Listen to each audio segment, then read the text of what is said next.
마음속에 하나님의 복음에 대한 사모함과 또 이 복음을 전하기를 위해 열심을 품는 열심히 회복되는 소중한 시간이 되기를 주님 이름으로 축복합니다.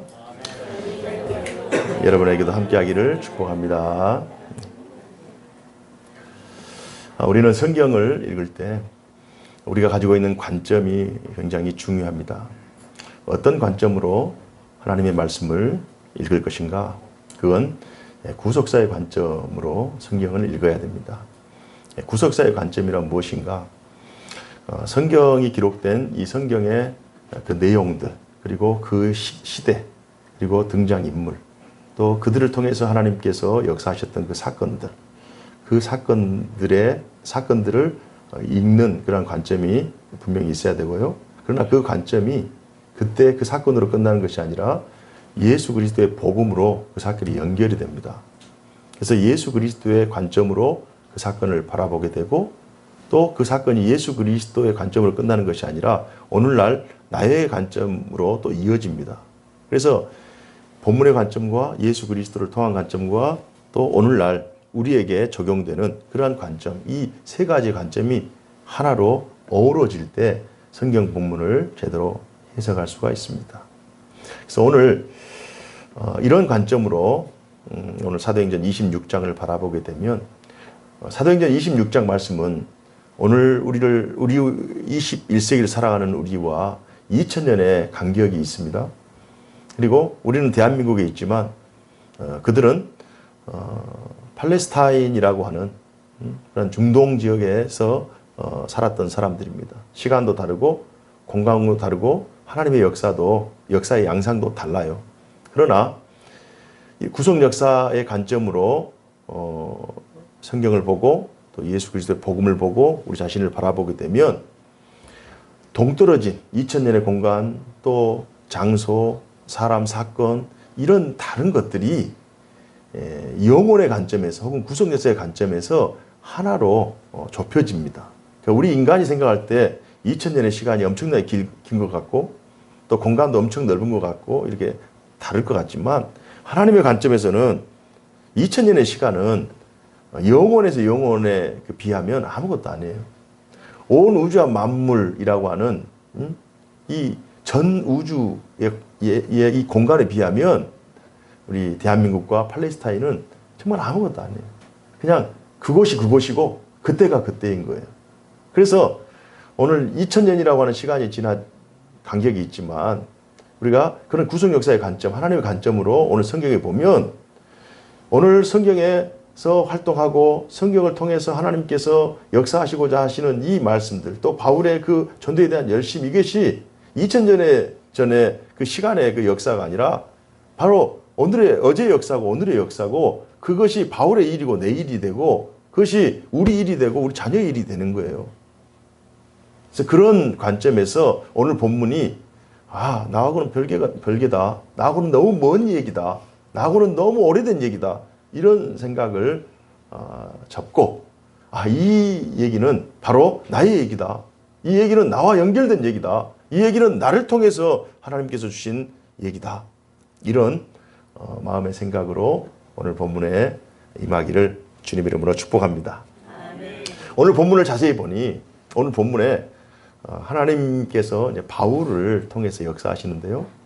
바울이 1차, 2차, 3차 전도 여행을 마치고 예루살렘으로 돌아와서 전도 보고를 하는 그 과정 가운데 성전에서 잡히고, 또 이런 이제 예수 그리스도의 복음을 전하는 바울을 죽이기 위해서 40명의 결사대가 결성돼서 바울을 죽이려고 할 때, 이 예루살렘의 그 치안과 수비를 담당하는 이 천부장이 자신의 수하에 있는 백부장들을 모아서 무려 476명이나 되는 엄청난 수를 동원해서 바울을 예루살렘으로부터 해안가에 있는, 지중해 연안 해안가에 있는 가이사라라고 하는 곳, 그 당시 총독이 머무는 곳으로 밤새 이송을 시킵니다. 그리고 거기에서 한 2년 정도 머무르게 하는 것입니다. 그 사이 그때 총독이 이제 벨릭스라고 하는 총독이었는데요. 벨릭스 총독의 그 임기가 한 8년 정도, 52년부터 한 60년 정도까지 임기가 결성되고 한 이제 60년 정도에 이제 벨릭스에서 베스도라고 하는 총독으로 바뀌어요. 베스도라고 하는 총독으로 바뀌자 그 당시 유대를 통치하고 있었던 그 분봉 왕이었던 아그리빠가 와서 베스도의 그 이제 새로 온 총독도 만나고 만난 김에 제수로 갇혀 있던 그런 바울의 그 얘기도 좀 들어보고 또 어떤 제목인지 또 이렇게 만나보고 이러한 정황이 오늘 본문의 내용입니다. 그래서 바울이 죄수의 신분으로 있고 그리고 유대를 통치하는 분봉 왕인 아그리빠가 있고 또 로마에서 파송된 총독인 이제 베스도가 있고 그리고 그 아그리빠만 혼자 온 것이 아니라 아그리빠의 여동생인 이제 버니게라고 하는 그 공주가 또 함께 동석을 합니다. 그래서 이 아그리빠가 누구고 분봉왕이 누구고 총독이 누군가 이런 부분에 대해서 오늘 말씀을 준비하면서 한번 정리를 좀 한번 하는 것이 좋겠다 이런 생각을 해봅니다. 여러분의 지각을 좀 이제 확 넓혀야 됩니다. 그리고 제가 말씀드리는 것을 이 시간에 잘 듣고 그 예수님이 탄생하는 그 복음서 활동했던 그 복음서부터 시작해서 사도행전까지 또 그 이후에도 마찬가지입니다. 이 헤롯 이 유대의 그 분봉 왕들과 또 총독들 뭐 본디오 빌라도를 통해서 예수님께서 사형 선고를 받았잖아요. 총독이거든요.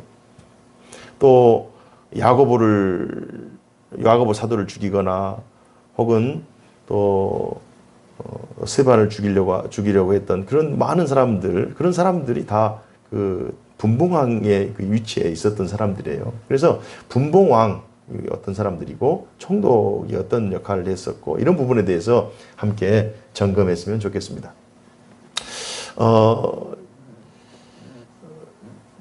예수님 탄생하시기 전에 한 55년 전 BC 55년경부터 시작해서 AD 93년까지 약 한 150년 정도 되는 그 시간 동안 유대는 헤롯이라고 하는 그 가문이 통치합니다. 헤롯이라고 하는 가문. 물론 그 전에 이제 마카비 혁명이 있었어요.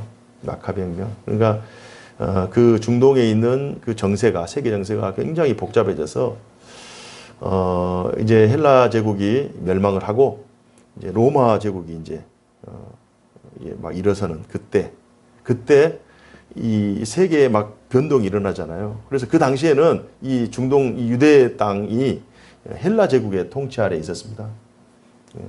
헬라 제국의 그 셀루쿠스 왕조라고 하는 그 왕조의 통치 아래에 있었는데 헬라 제국이 이제 멸망해지고 로마 제국이 이제 막 들어설 때 그때 잠깐 그 유대 땅에 이제 독립할 수 있는 그런 시간이 있어요.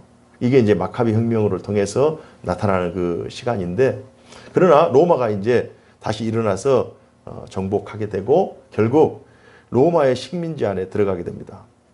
그때부터 시작해서 로마가 이제 그곳에 뭐 직접 통치를 할 수도 있지만 허울뿐인 왕을 세워줘요. 그래서 왕을 세워주는데 그 왕이 그 이제 유대 이제 혹시 이제 총독이라고 하는 이름으로 이제 안티파스라고 하는 이 사람이 세워집니다. 이 안티파스가 이제 원래는 에돔 사람, 이두메 사람이에요. 자기는 유대인이라고 하지만 그러나 이제 유대인의 피가 흐를 뿐이지 이방인과 같은 사람이에요. 그래서 이 안티파스가 1세가 이제 가문을 시작하고 2세가 이제 총독이 되고 그리고 나서 이제 자식을 낳았는데 그 자식의 이름이 이제 헤롯입니다. 이름을 바꿔요. 헤롯. 헤롯 대왕이 이제 시작되는데요. 이 헤롯 대왕 때 자기의 혈통이 이두메 사람이니까 에돔 사람이니까 예루살렘에 있는 유대인들의 환심을 사기 위해서 성전을 짓기 시작합니다. 그래서 이 헤롯 성전이 등장하는 거예요. 성경에는 솔로몬 성전이 등장하고 그 솔로몬 성전이 다 무너졌을 때 유대 포로, 바빌론 포로들이 와서 수룹바벨을 중심으로 수룹바벨 성전, 제2차 성전이 지어지고 그리고 나서 솔로몬 성전이 완전히 무너져서 수룹바벨을 2차는 재건을 했지만 성전 재건을 했지만 이 헤롯은 재건하는 것이 아니라 이것을 증축을 합니다. 보완 공사를 해서 엄청나게 크게 한 솔로몬 성전보다 더 크게 한 그렇게 해서 유대인의 환심을 살려고 하는 이 사람이 헤롯 대왕이고 또 가이사 이제 그 로마 황제가 자기를 총독을 삼아 주었기 때문에 로마 황제를 기리기 위해서 도시를 건설해요. 이게 해안가에 있는 가이샤라라고 하는 것입니다. 가이샤라. 그래서 그 대들의 이제 총독들이 가이샤라에서 주둔하고 천부장 치안과 수비를 담당하는 청부장이 예루살렘에 거주하면서 예루살렘 수비를 하는 거예요. 그래서 이 가이샤라 로마 황제, 우리는 로마 황제의 은덕으로 산다 하면서 아부할 목적으로 가이샤라를 세웁니다. 근데 이 헤롯이 이제 죽게 생겼어요. 그래서 이 헤롯에게는 10명의 왕이 있었습니다. 10명의 자식들이 있었어요. 그런데 이 10명 중에서도 총명한 아들 셋을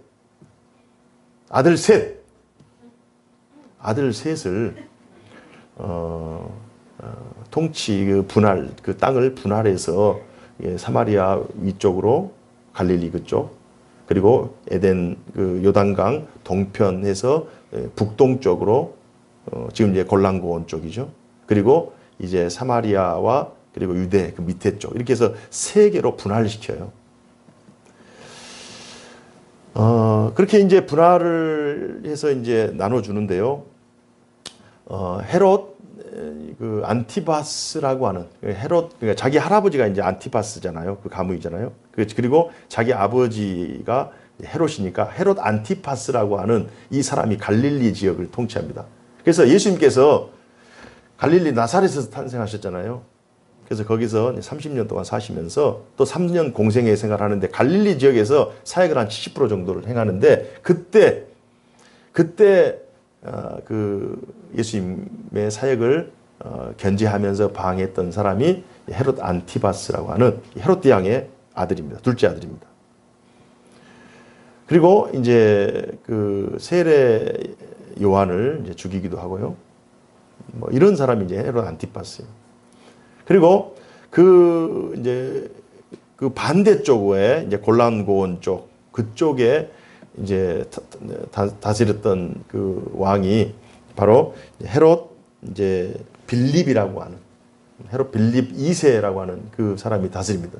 그래서 이 헤롯 빌립 2세라고 하는 이 사람은 자기 아버지가 로마 황제 가이사의 이름을 따서 가이샤라라고 하는 그 해안 도시를 지었어요. 그래서 이 아들은 나도 황제에게 좀 잘 보이고 싶다.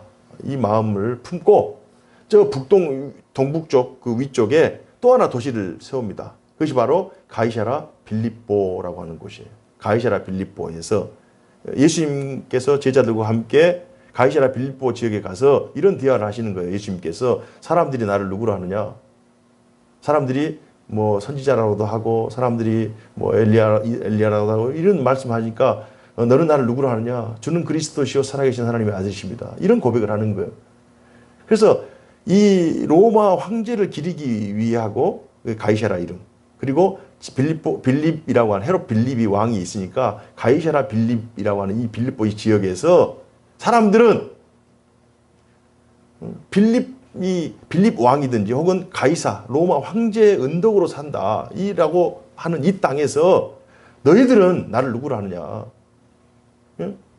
그 로마 황제가 혹은 이 지역의 왕인 분봉왕인 빌립이 너희들을 살리는 것이 아니라 나는 하나님의 아들로서 그러니까 이 베드로가 주는 그리스도시요 살아계신 하나님의 아들입니다. 이 고백 속에는 우리는 가이사의 종도 아니고 빌립의 종도 아닌 우리는 그리스도의 종이다라고 하는 신앙 고백이 있어요. 그래서 이것을 알게 하는 것은 하나님의 지혜다. 하나님의 은혜다. 이 믿음 위에 교회를 세우겠다. 이 놀라운 선포를 하는 거예요. 그 지역이 헤롯 빌립이 다스렸던 지역입니다.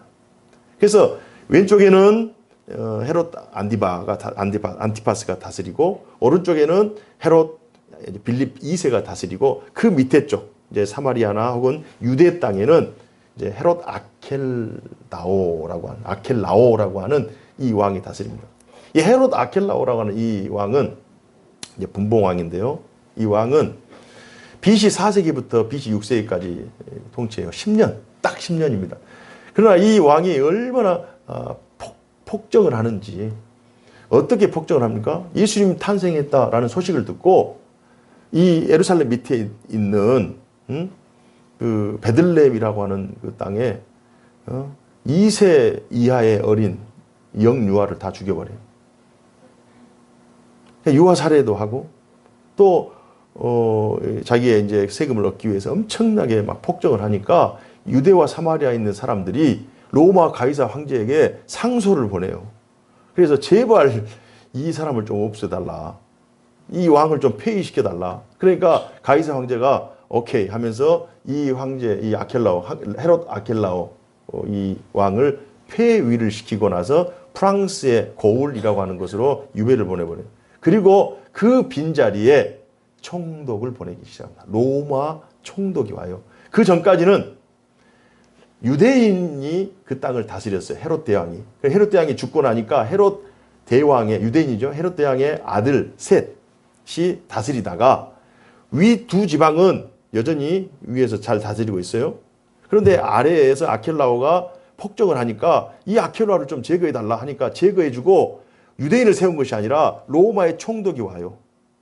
로마의 총독. 그래서 제 첫 번째 총독이 코포니우스라고 하는 총독이 오고 제 2대, 3대, 4대 가서 제 5대 총독이 본디오 빌라도입니다. 본디오 빌라도. 그리고 나서 조금 있다가 벨릭스가 오고 베스도가 오고. 그래서 이 총독이라고 하는 로마의 이 총독들은 이 지금 밑에 지방을 다스리고 있고 그 사이에 이제 빌립이 죽고 그리고 이제 아그리빠가 왕이 되는 거예요. 그 당시.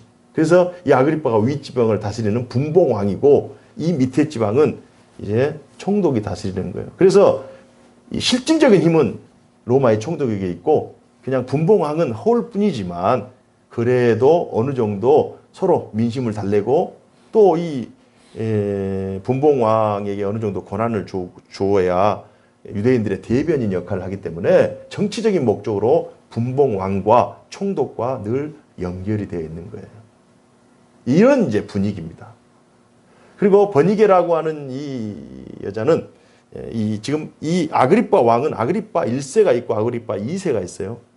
그래서 아그리빠 1세라고 하는 이 사람은 굉장히 또 빨리 이제 죽기도 했지만은 또 폭정을 또 했던 사람이고 그 사람이 이제 그 야곱을 죽인 사람 베드로를 막 신문한 사람이고 그리고 이 아그리빠의 아들인 아그리빠 2세가 지금 오늘 본문에 등장합니다. 그러니까 이 아그리빠 2세가 유대의 마지막 왕입니다. 유대의 마지막 왕. 그래서 AD 70년에 결국 이제 완전히 망하고 왕 제도가 없어지거든요. 이제 93년까지는 존속이 이 사람은 93년까지는 살기는 살지만 AD 70년에 이제 거의 망해버리니까 이제 이 아그리빠라고 하는 이 사람이 그 당시 이제 왕이었고 그 여동생이 이제 버니게라고 하는 이 여자는 결혼을 한 2번 정도 하고 아그리빠 2세의 여동생임에도 불구하고 같이 살아요. 그래서 소문이 굉장히 흉흉합니다. 그런 분위기 속에서 이제 베스도 총독이 이제 그 새로 부임했으니까 아그리빠 왕이 당연히 가이사랴에 와서 만나고 그 만나는 도중에 이제 얼마 전에 소유를 일으켰던 바울이 있다고 하니까 바울을 만나고 이런 대화 속에서 바울이 사실 아그리빠 왕 헤롯 대대로 지금 거의 한 100 몇십 년 정도 왕으로 지금 계속 이어오고 있잖아요. 그래서 썩어도 준치인데 그래서 힘이 있어요. 어느 정도. 그래서 이 진짜 이 분봉 왕이지만 그래도 어느 정도 힘이 있는 이 아그리빠 왕과 그리고 실제적인 이제 통치를 하고 있는 그 총독. 사실 이 유대 총독 본디오 빌라도가 예수님도 죽였잖아요. 사형 명령을 내렸잖아요. 이 두 왕 앞에서 지금 바울이 자신의 지금 믿음의 도리를 선포하고 있는 것입니다. 보통 사람들 같으면 정말 두렵고 떨려서 정말 내 목숨 좀 살려달라고 나는 무지하다. 나는 죄 지은 것 없다 하면서 자신을 변론하면서 정말 자기의 목숨을 구걸할 수 있는 그러한 두려움에 현장일 수 있어요. 그러나 사도 바울이 정말 이 두려운 분위기 속에서 자기의 생명을 쥐락펴락할 수 있는 이 분위기 속에서도 자신이 믿는 믿음의 도리를 선포합니다. 믿음의 도리를 짧은 이제 한 2시간, 3시간 만났겠어요?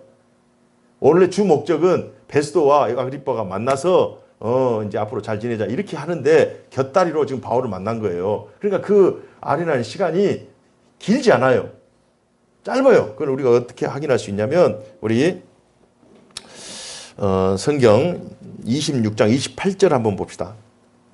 26장 28절 다 같이 읽습니다. 시작.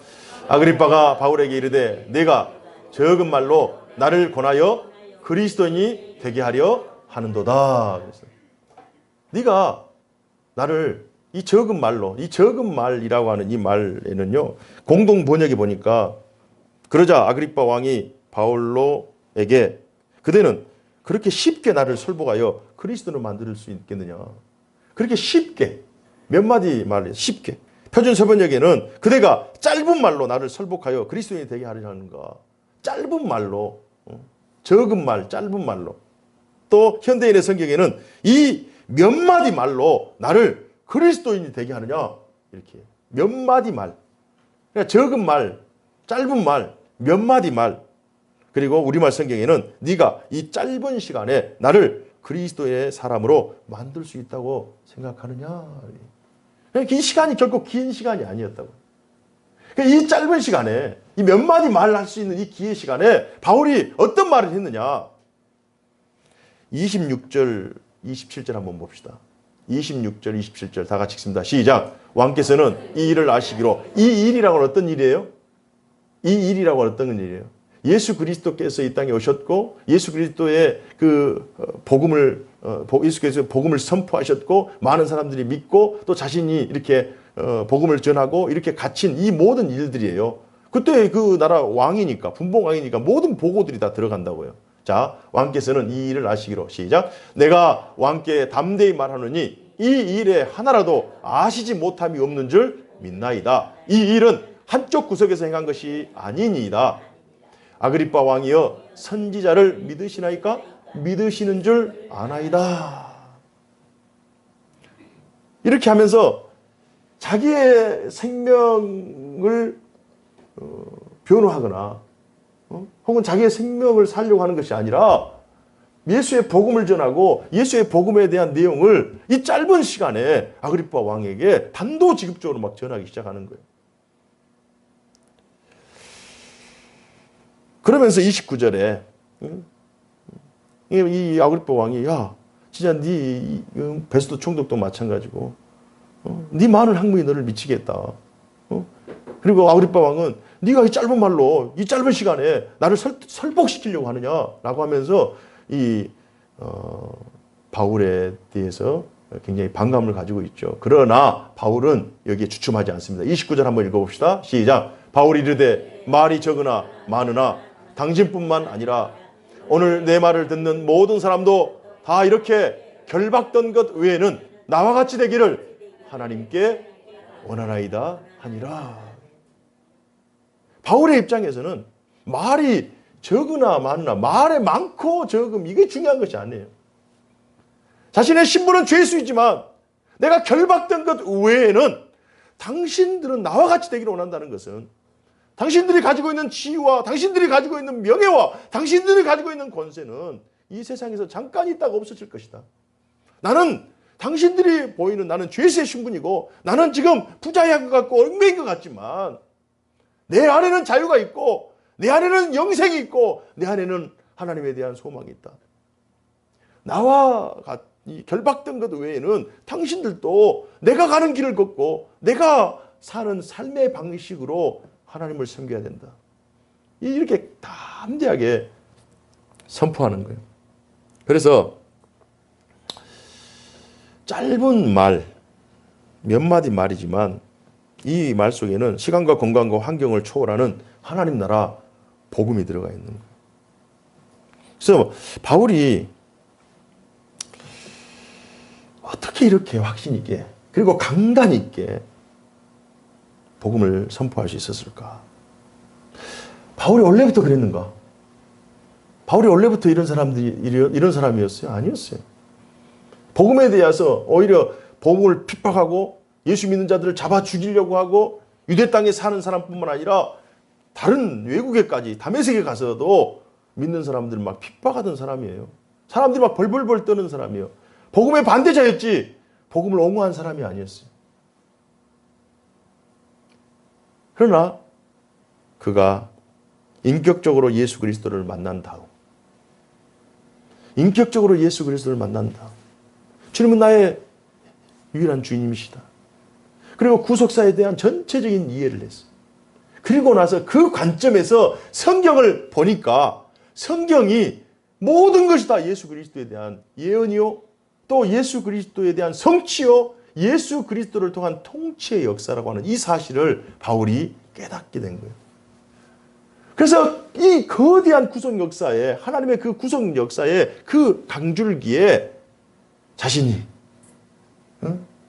속해 있고 이 거대한 구속 역사의 흐름을 막을 사람이 없고 하나님의 이 구원의 역사, 이 여기에 항변할 수 있는 사람이 없다. 오히려 순응하고 설복당하고 순종하며 나가는 것이 이게 하나님의 구원 역사에 대한 인간의 바른 도리다. 창조자에 대한 피조물의 마땅한 반응이다라고 하는 이 사실을 바울이 깨닫게 된 거예요. 그래서 그때로부터 인생이 180도로 바뀌기 시작합니다.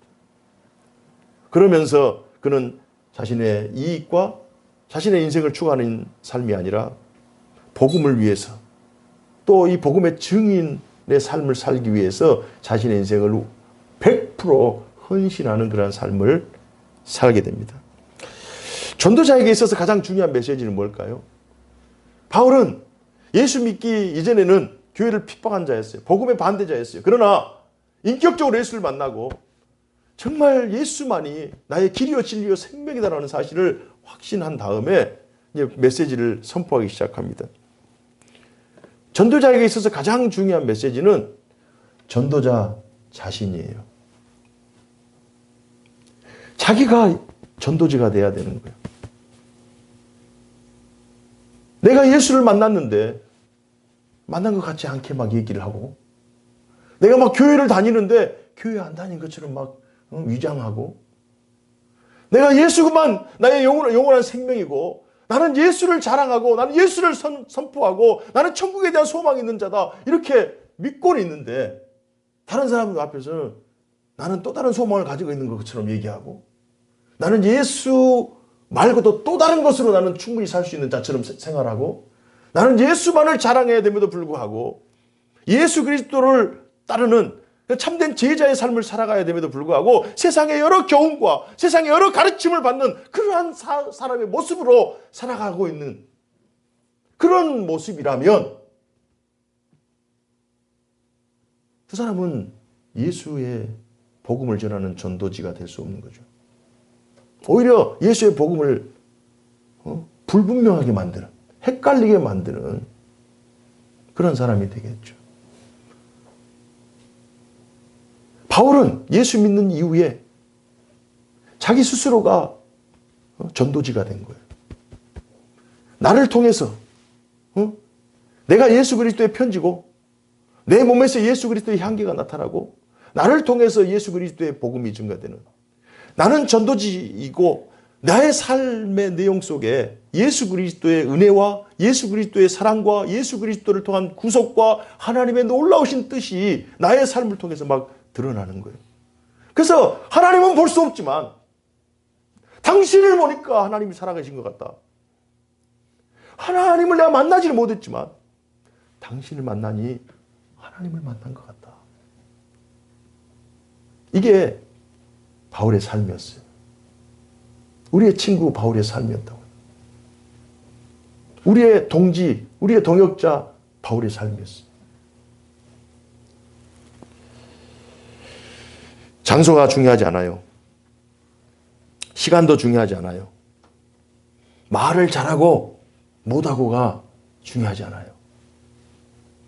바울도 짧은 시간에 죄수의 몸을 가지고 기회에 있는 대로 툭 치니까 예수가 나오고 툭 치니까 복음이 나오고 툭 치니까 주의 은혜가 나오는 거예요. 우리는 툭 치면은 아이고 죽겠네. 툭 치면 아이고 못 살겠네. 툭 치면 아이고 왜 나만 이렇게 고생시키냐고 하면서 불평불만하고, 하나님께서 정말 우리에게 엄청난 은혜와 축복을 주셨는데 여러분이 지금 이 자리에 앉아있는 것 자체가 기적인 줄로 믿습니다. 이 자리에 앉고 싶어도 앉지 못한 사람들이 있어요. 걷지 못하고 먹지 못하고 살지 못해서 이 자리까지 오지 못한 사람들이 있어요.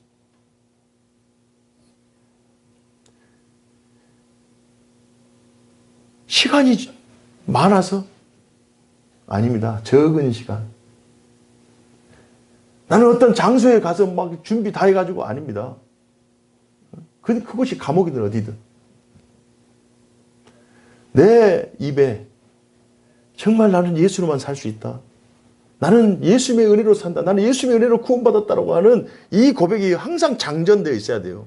그래서 툭 치면 이 복음이 나오고 툭 치면 예수가 나오고 툭 치면 하나님의 은혜가 나오고, 이게 복음 전도자에게 가장 중요한 메시지인 줄로 믿습니다. 하나님께 받은 구원의 확신. 하나님이 나 같은 죄인도 살려주셨다. 나 같은 죄인. 나를 가장 잘하는 사람은 누구죠? 나죠, 나. 나를 가장 잘 알고 있는 사람은 나예요. 바로 옆에 있는 사람에게도 우리는 충분히 웃으면서 욕할 수 있고요.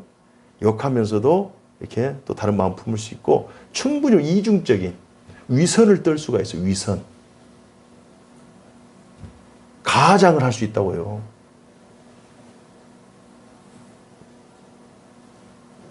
우리 안에 정말 두 마음, 세 마음이 아니라 100마음, 200마음을 가질 수가 있다고요. 지금 여러분들이, 나도 마찬가지예요. 우리의 생각이 굉장히 막 복잡해요. 5만 가지 생각을 다 한다고 하잖아요.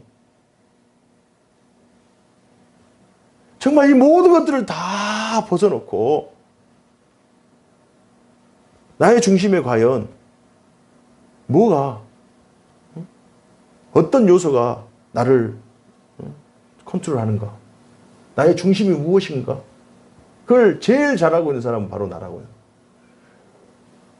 그런데 나보다도 나를 더 잘하는 분이 하나님이시라고.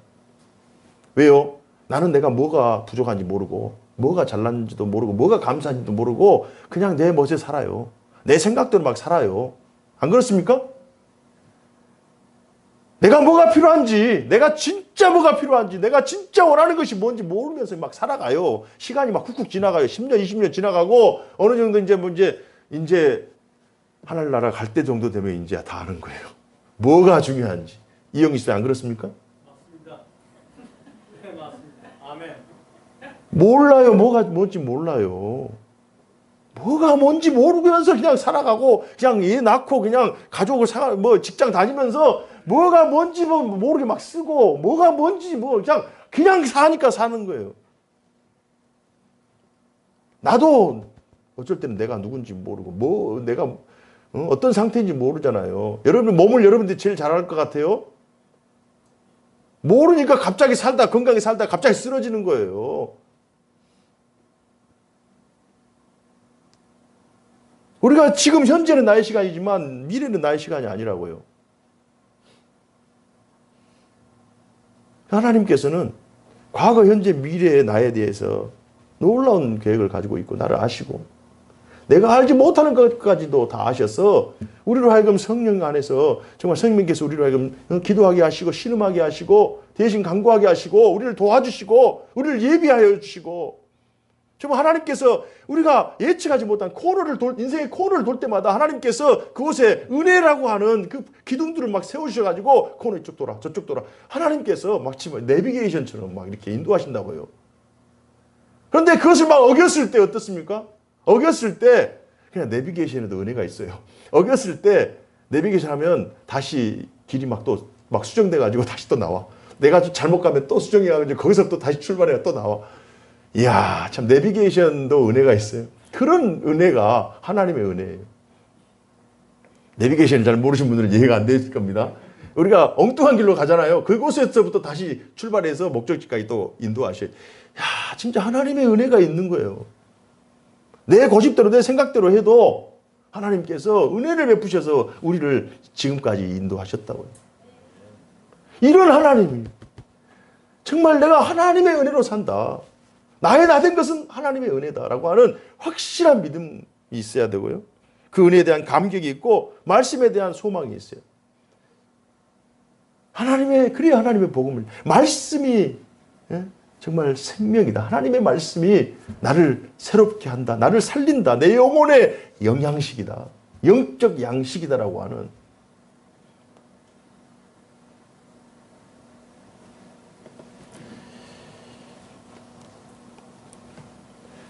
그래서 사도 바울이 한번 생각해 보세요. 죄인의 몸을 다 입고 제수의 몸 상태에서 아그리파 왕과 또 베스도 총독의 눈에 비치는 그때 바울의 나이가 한 50대 후반에서 60대. 지금이야 60이면 청춘이지만 2000년 전에 60세면요. 이제는 거의 노인이에요. 옛날에 우리도 100년 전에 환갑 잔치를 했잖아요. 환갑까지 못 살잖아요. 이 바울의 나이가 환갑이라고요. 거의 환갑. 그러면은 이 사람들의 눈에 비치는 이 바울의 모습이 얼마나 초라했겠는가. 바울이 또 워낙 또 잘생겼잖아요. 코는 매부리코에다가 대머리에다가 빼쪽 마르고 이게 등은 또 이제 구부렸을 것이고 그냥 제수가 살이 쪘겠어요? 그런데 그 눈은 번쩍번쩍 해가지고 내가 결박된 것 외에는 아그리파여 베스도여 당신들도 나와 같이 되기를 원한다 라고 했을 때 그 사람도 섬뜩했을 거예요. 아마. 무슨 힘이 무슨 소망이 저 늙은이에게 있어가지고 죽음의 순간 내가 당신의 생명을 죽이기도 하고 살리기도 할 텐데 도대체 당신을 이끄는 그 힘의 근원이 무엇인가라고 하는 그 강력한 도전이 있었을 거예요. 여러분, 환경이 중요하지 않습니다. 오늘 말씀을 통해서 우리는 한 주 동안 또 하나님께서 우리에게 삶의 현장, 생명을 연장시켜 주신 하나님의 그 복음을 전할 수 있는 기회를 주시는 거예요. 기회예요, 기회. 우리가 사는 것이 기회라고 해요. 찬스라고, 찬스. 그래서 한 주 동안 살면서 툭 치면은 오늘 뭐 먹으러 갈까? 이거 아니고 툭 치면은 오늘 뭐 입을까? 이것이 아니고 정말 내가 예수 때문에 살고 예수님을 당신도 믿어야 되고 정말 당신이 나보다 나을 수도 있고 부족한 것도 있지만 정말 내가 부족한 것 보지 말고 내 형편 보지 말고 내가 믿는 예수를 봐라. 내 약한 몸을 보지 말고 내가 믿는 예수를 봐라. 내 지금 연약한 환경을 보지 말고 내가 소망 삼는, 내가 이렇게 연약하지만 넘어지지 않고 버틸 수 있는 것은 내가 믿는 예수 그리스도 때문에 내가 버티고 예수 그리스도가 나의 힘이 되기 때문에 내가 버틴다라고 하는 예수를 증거할 수 있는, 그래서 자신도 살고 남도 살리는 그러한 전도자의 열심을 품는 그러한 복된 한 주가 되기를 주님의 이름으로 축복합니다. 기도하겠습니다.